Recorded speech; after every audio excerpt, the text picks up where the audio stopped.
What do cork manufacturing and car manufacturing have in common? Not much, you'd imagine. Turns out, in the case of one car manufacturing company, quite a lot. This is the story of the only car company in the world that started out as a cork manufacturing plant. The story of Mazda.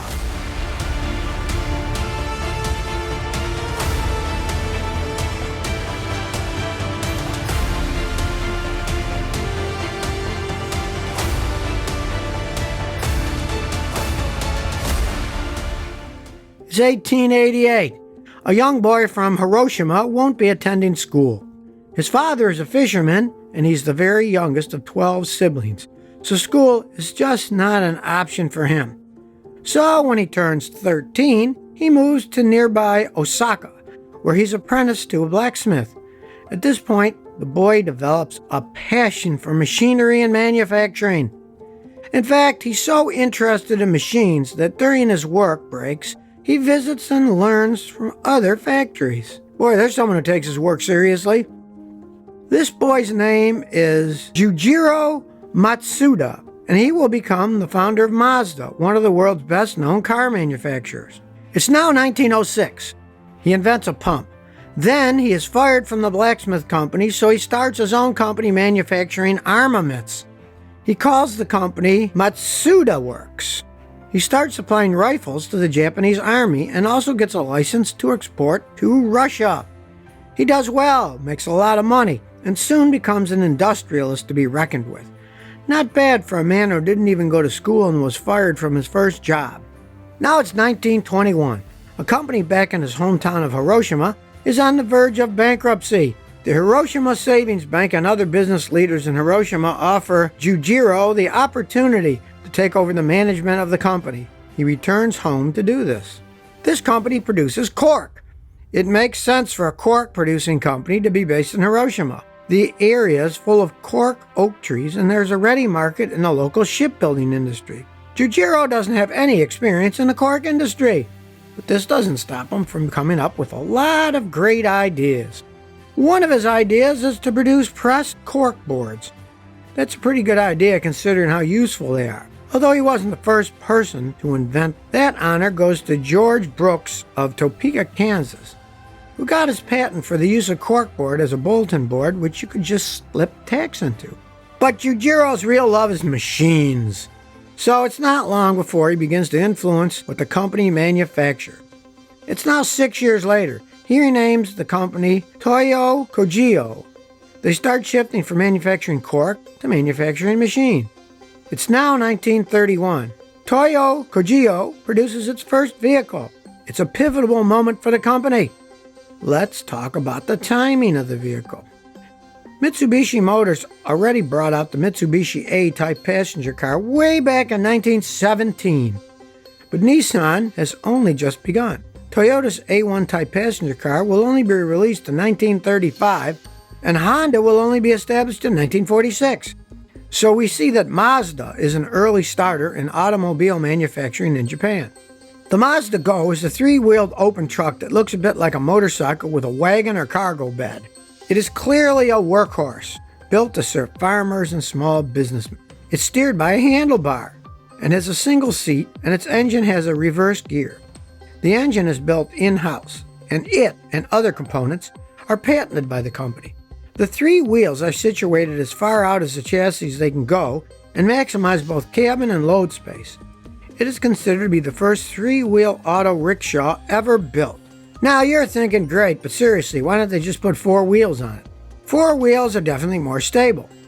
It's hard to take a three-wheeler seriously. Actually, there are quite a few reasons for this, and why the three-wheelers lasted so long. The main reason is taxes. Three-wheel trucks are charged less than four-wheeler trucks, even if the four-wheeler trucks are smaller. Many officials decided that since there are only three wheels instead of four on the road, it doesn't cause as much wear and tear. I'm not sure about that. Sure, you got one less tire on the road, but the three tires are carrying the same weight. What does make sense is that one less wheel means you save on production costs. You only have to pay for three wheels instead of four. Plus, having one wheel in the front and two at the back also reduces the cost of the steering mechanism. So three-wheel designs aren't uncommon elsewhere in the world for that matter. In fact, the 1885 Benz patent motor wagon is regarded as the first purpose-built automobile, and it only has 3 wheels too. In the U.S., 3-wheelers are classed as motorcycles, so manufacturers can take the advantage of their lower safety regulations. Not really a good reason to make a 3-wheel vehicle, if you ask me. There are other reasons as well why 3-wheelers are so popular in Japan. A single front wheel made the trucks better at navigating the twisting mountain roads and the crazy crowded cities. Japan has a long history with 2 back wheels, and it's believed to be the first rickshaws were invented there in the 1860s. Of course, a rickshaw didn't have a front wheel, but rather a human runner. Rickshaws became an inexpensive, popular mode of transportation across the whole of Asia. The word rickshaw originates from the Japanese word genrikisha. Gen means human, riki means power or force, and sha means vehicle. So literally means a human-powered vehicle. The original rickshaws were themselves inspired by another mode of transportation, the horse-drawn carriage. Rickshaws became popular because they were cheaper than a horse carriage. They were originally used to transport goods, but soon became a popular method of passenger transport. By 1872, there were 40,000 rickshaws operating in Japan. It was the chief form of transportation. Runners covered 20 to 30 miles a day, traveling at around 5 miles an hour. That is insane. The use of rickshaws spread rapidly to other eastern countries, and then a few years later, the first cycle rickshaws appeared, first used widely in Singapore. So it's easy to see why Mazda's first vehicle is an auto rickshaw with 3-wheel. Innovations and ideas don't just appear out of nowhere. They're influenced by other innovations and trends. Other manufacturers copy each other. But sometimes, 2 absolutely similar ideas happen on other ends of the world, with the inventors having no knowledge of each other's inventions. While it seems like a crazy coincidence, it's not really. Both inventors have been influenced by similar trends, and this means 2 people can have the same exact new idea at the same exact time. So, for whatever reason, it was only months later that Daihatsu's 3-wheel truck appeared in Japan. The 3-wheel truck soon appeared all around the world, and it's been around in one form or another since then. But back to 1931, where Mazda Go is the latest technology to hit the road. It's distributed by Mitsubishi Network and soon exported to China. The Mazda Go puts the Toyo Kogyo company on the road to become a major car manufacturer. Of course, it will be many years before the company officially adopts the name Mazda, but unofficially the name is right there at the very beginning. And in many countries, the company is known as Mazda long before it officially adopts the name. So where does the name Mazda originate?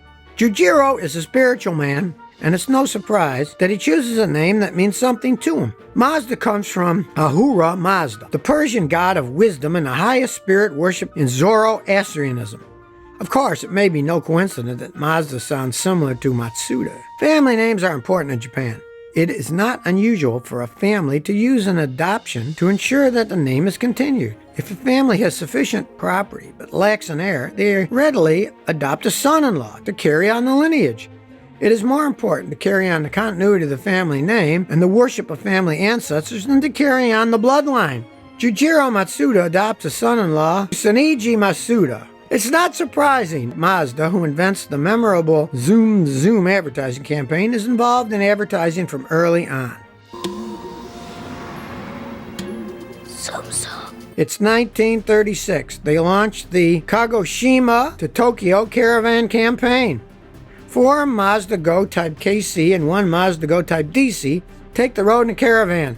They travel a total of 1,670 miles from Kagoshima to Tokyo in 25 days. Okay, so that's only 67 miles a day. It doesn't seem fast, especially if you consider that a man named Henry Ford had just brought out the first mass-produced car with a V8 engine and achieved speeds of 76 miles an hour. But that company is a continent away, although it will soon become an important part of Mazda's story. That's a story that we're still coming through. Back in Japan, the campaign promotes excellence and reliability to its customers. It is very successful, and sales of Mazda vehicles increase enormously. This little caravan of drivers puts Mazda on the map, both literally and figuratively. Its 1936 form of going viral. Mazda becomes a known brand in Japan. Now it's the morning of August 6, 1945. It's a special day for Jujiro Matsuda, as it's his birthday. He is downtown Hiroshima for the traditional birthday haircut. It's bright and early, and Jujiro is a busy and commanding man. He arrives at the barbershop early. It opens at 7:30 a.m. and he wants to be first in line. He just manages to get ahead of another man heading to the shop with the same idea. So within half an hour, Jujiro's hair is freshly cut and he's on his way back to the Mazda factory. Above him, the Enola Gay, American B-29 Superfortress bomber carrying the little boy atomic bomb, is moving silently and steadily towards its target. It releases its deadly payload, the world's first atomic bomb to be used in war. It contains the equivalent of between 12,000 and 15,000 tons of TNT. A blinding fireball explodes overhead, above a point in the city which is just 50 yards from Masuda's barber. It unleashes a devastating shockwave and obliterates an area of 5 square miles, instantly killing 80,000 people, including Jujiro's youngest son. A couple of miles away, the shockwave blows Jujiro's car off the road, ejecting both him and his driver. When the dust settles on Hiroshima, over 85,000 people are dead, and this number will rise to 150,000 by the end of 1945 due to the after effects of radiation.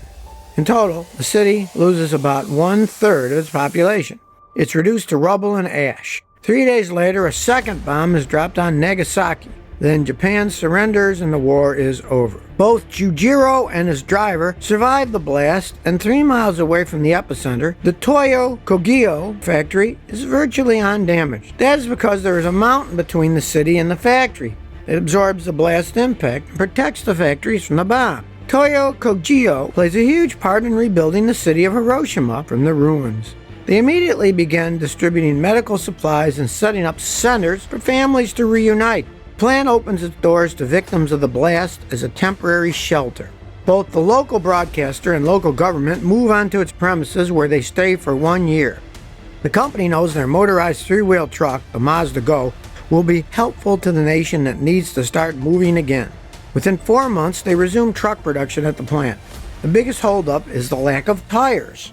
The Mazda Go begins its slow evolution into a real truck.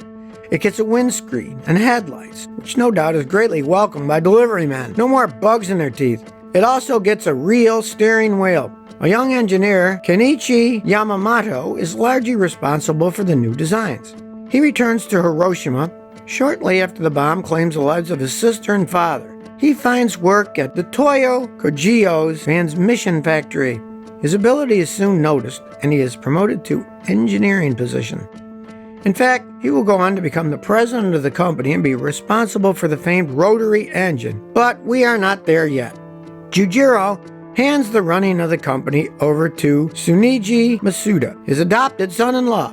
Jujiro dies on March 27, 1952 at the age of 76. Hiroshima honors his contributions to its city with a bronze statue that is erected in Hiyama Park. Tsuniji is a forward-thinking man.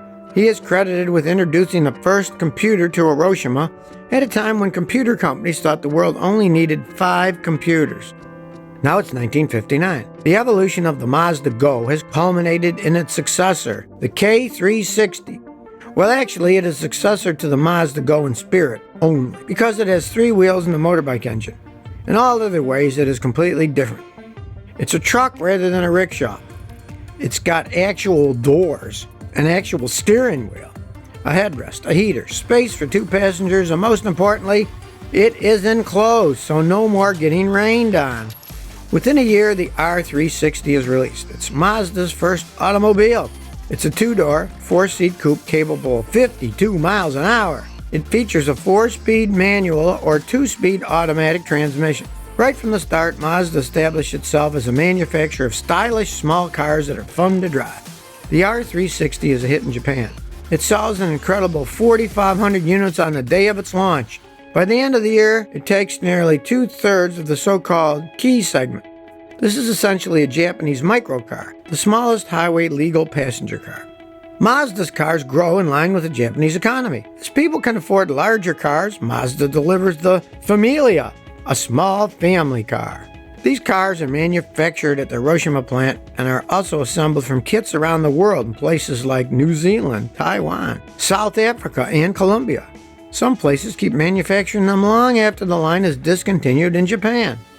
Now it's time for something bigger. Tsuniji is looking for something that will make the company different from other Japanese car manufacturers. It's the middle of 1961, just a year after launching the R360. Tsuniji comes across a rotary engine developed by a German engineer, Felix Wankel.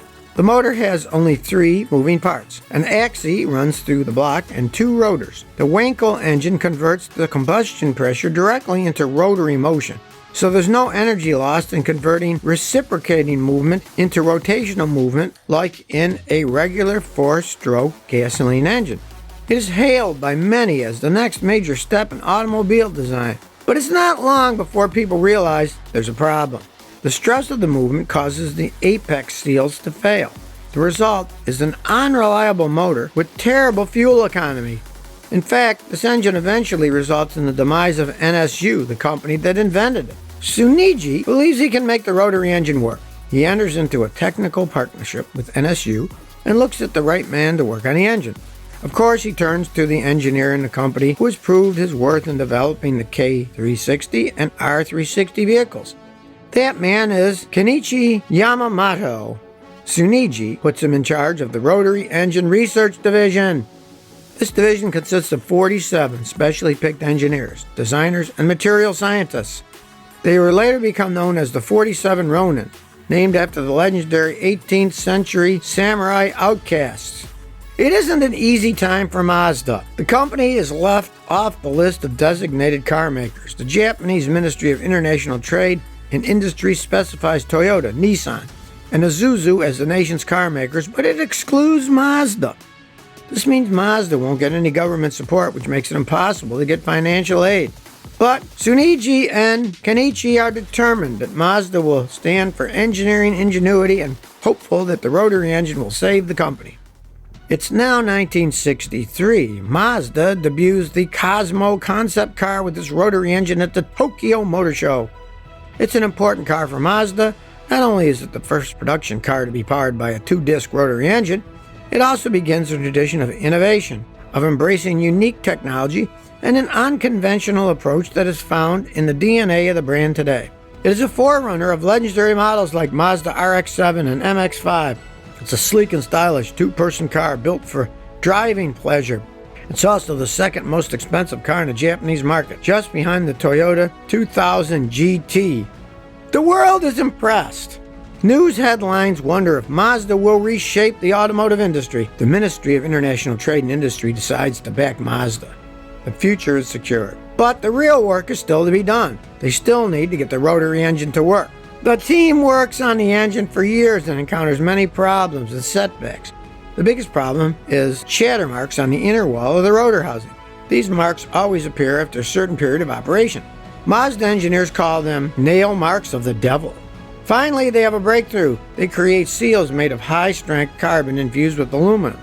The Cosmo 110S sports car is released. The rotary engine defines Mazda's identity. It is used in everything from family cars to pickup trucks. It's even used in a bus. Mazda improves the fuel consumption by 40% and cleans up its emissions so that it passes the American Clean Air Act of 1970. So how exactly does a rotary engine work, and what makes it different to a traditional engine? In a traditional engine, air and fuel are sucked into the cylinder where they're compressed. A spark ignites the mixture, which creates an explosion that forces the pistons down, which causes the crankshaft to turn. In a rotary engine, the stages are the same, but the way it does it is different. You still get intake, compression, ignition, and exhaust, but there are no cylinders or pistons. The stages are created by a rotor which does the work, rotating in such a way that it allows all these stages to occur. When the rotor spins, it creates a vacuum over the intake port, which sucks the air and fuel into the chamber. As it rotates, it covers the intake port and compresses the air and fuel. Then the spark plug fires, forcing the rotor around further until it reaches the exhaust port and expels the burnt air and fuel. The concept of a rotary engine is superior to a piston engine in that there are fewer moving parts. This means there should be less wear and tear and should be more reliable. Notice I say should. We'll get to that shortly. The design means rotary engines are extremely compact. They're also smoother, have the ability to rev higher, and make more power. It all sounds great in theory. Now let's talk about the downsides. Rotary engines use a lot of oil. Even with improved seals, they still break a lot, which means the car loses compression. As we know, high compression makes more efficient engines. Because the chamber is large, more air and fuel isn't burnt. This means lower fuel efficiency and higher emissions. Rotary engines on paper look like a good design, but in reality they're not as efficient. But while they may not be as efficient, the engines perform for Mazda. Sales increase, then everything changes. It's 1973. Oil prices soar around the world. This makes rotary engines way more expensive to run since they need more gasoline than standard engines. Mazda verge on the edge of collapsing. Must they abandon the rotary engine in order to survive? It's 1971. With oil crisis after oil crisis, Mazda's rotary dream is turning into a nightmare. The company has to be bailed out by the Sumitomo Bank. Kohei Matsuda becomes president, succeeding his father, Tsuniji. He must steer the automaker in tough times, with earnings that continue to decline. Despite the challenges, the spirit at Mazda is strong and the company continues to move forward. Mazda Motor of America is established, and then Mazda Germany. Mazda 323 is released. Why 323? Well, Mazda's managing director, Masayuki Kirihara, is in Germany to celebrate the founding of Mazda Germany. He stays at the Dusseldorf Hilton. His room number is 323, so that's the name of the next Mazda model, the 323, which becomes the best-selling compact car in Germany. Coincidence or something more? I'll let you decide. The rotary dream also lives on with more efficient two-rotor rotary engines that reduce consumption by 40%. The Cosmo AP is the first vehicle to pass Japan's strict 1976 emissions regulations. The letters AP stand for anti-pollution in recognition of this. Internationally, it's known as the RX-5. Then the Capella, or Mazda 626, is released. It's named after the brightest star in the Auriga constellation. The objective behind this car is nothing less than to take on Volkswagen. The project team consists of 300 people. The design is inspired by jet fighters, which result in a car with a front grille that has a sharp, horizontal, hexagonal shape which resembles a jet air duct. This car has power. It lives up to its name of being a star and takes the world by storm. The 626 helps Mazda Germany almost double the sales figures. More than 4.3 million units of 5th generation of Mazda 626 are sold by 2002. It becomes known as the German from Japan. But the company is still struggling financially. Now it's 1979. Mazda has a long relationship of cooperation with the Ford Motor Company. Ford already has a 7% stake in Mazda, but now Ford invests further and increases its stake to 24.5%. This will give Mazda the cash infusion it needs to continue innovating new engines. In return, Mazda will help Ford develop small car engines. During these years, it is sometimes hard for customers to tell whether they're driving a Ford or a Mazda. There's a lot of swapping of resources and capabilities between the two companies. It makes sense. Why build something from scratch when you can build it cheaper and faster by getting the plans from your friend? It's also one of the ways that the Ford-Mazda partnership helps get Mazda profitable again. You can also blame part of this on the politicians and something called chicken tax. So what exactly is chicken tax, and what has it got to do with cars? Well, back in 1964, France and Germany put tariffs on U.S. chicken imports. So to get back at them, President Johnson put taxes on light trucks as well as some other stuff. This made it really expensive to import trucks from Japan. So to get around this tax, Mazda trucks were manufactured in the USA, and that's how the B-Series trucks ended up being based on the Ford Ranger. Often the overlaps are very successful. We've talked about it being cheaper to make one car and copy it, rather than building two totally different cars. It's even cheaper if you build both at the same factory using the same machinery. The Ford Probe and Palestra and the Mazda MX-6 are developed at the joint venture plants in Michigan, both on the same platform as the Capella. But of course, it doesn't always work out so well for everyone. The two companies work on a truck together. Ford gives their version the option of 2 or 4 doors. They sell the truck as the Explorer. Mazda only has 2-door version and sells the truck as the Mazda Navajo. Both are built in Louisville, Kentucky. They are essentially the same exact trucks. But here's what happens. The Ford Explorer is an instant success. Becomes the best-selling sport utility vehicle in the USA and keeps the title for the next 10 years. The Mazda Navajo bombs. How can you explain it when it's the same exact truck, made in the same factory? Now, it's 1984, and a memorable year for Mazda. The company finally officially adopts the Mazda name. Most people have called the company Mazda forever. Hardly anyone knows it as Toyo Kogyo. But this is the day we officially say goodbye to the Toyo Kogyo name. The company now shares the same exact name as its cars, Mazda. Now it's 1991. We find engineer Kenichi Yamamoto still hasn't given up on the Rotary dream. And this dream is a good one. The RX series is the only Japanese and Rotary-powered racer to take home the 24 hours at Le Mans. Mazda continues to be fascinated by alternative engine technology. Enter the Millennia, which uses the Miller engine.